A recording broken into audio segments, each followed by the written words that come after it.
तो चर्चा कर रहे थे हम सीमा जी आकारों पर, कि जैसा कि आपने बताया था कि गौमुखी या सिंहमुखी जो भी प्लॉट होते हैं उसके बारे में। आप अगर अपने रहने के लिए कोई प्लॉट चूज करना चाहते हैं तो उसमें गौमुखी प्लॉट का मतलब चॉइस रख सकते हैं, और कमर्शियल स्पेस के लिए शेरमुखी प्लॉट बहुत अच्छे होते हैं।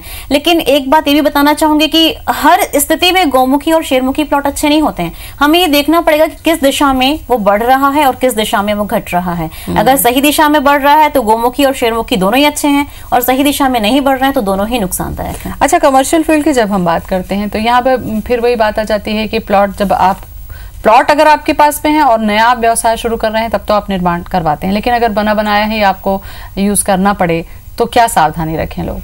बना बनाया है तो हम उसका इंटीरियर इसके वास्तु के अकॉर्डिंग कर सकते हैं, ताकि उसकी जो नेगेटिविटी है उसको काफी हद तक कम कर सकें।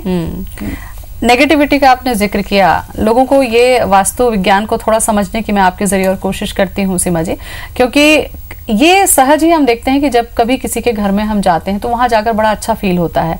क्या ये फील ही सकारात्मक ऊर्जा है, और हमें जब अच्छा नहीं लगता तो वो नकारात्मक ऊर्जा है जैसा हम लोग जानते हैं, या कोई और सिम्टम्स भी होते हैं? नहीं, बिल्कुल आप सही कह रहे हैं कि पहला तो हमारा एक्सपीरियंस फील का होता है कि हमें उस घर में कैसा लग रहा है। हम किसी घर में गए, हमें खुला खुला बहुत शांति अनुभव हो रही है, मतलब पॉजिटिव है, बहुत ही लगता है, ऐसा लगता है कि हम तुरंत उठ के चले जाएं, मतलब नेगेटिव है।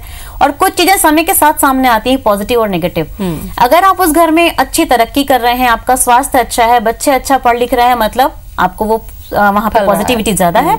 और आप उस नए फ्लैट में जैसे ही एंटर हो रहे हैं, आप बीमारियों से घिर गए, आपका फाइनेंस गड़बड़ हो गया, या फिर बच्चे तरक्की नहीं कर पा रहे हैं, बच्चों में परेशानियां हो गई, एकदम से बीमार हो गए, इसका मतलब है कि कहीं ना कहीं वहां पर दोष है, और वो दोष जिसके ऊपर प्रॉब्लम आ रही है उस दिशा से संबंधित दोष हो सकते हैं। अपार्टमेंट्स को लेकर एक सवाल और आपसे मैं करना चाहूंगी। जैसे कुछ देर पहले हम चर्चा कर रहे थे तो आपने बताया कि हर ऊर्जा का अपना एक फ्लो होता है, उस फ्लो के दायरे में अगर आप आ रहे हैं तो उसका असर आपके ऊपर पड़ता है, चाहे सकारात्मक हो चाहे नकारात्मक हो। ये कैसे पहचाने हम? देखिए, हम लोग तो कंपास से देख लेते हैं सकारात्मक और नकारात्मक कितना है, यहाँ पॉजिटिविटी कितनी है, आप महसूस करके देख सकते हैं। मैं आपको एक सकारात्मक और नकारात्मक चीजों में हम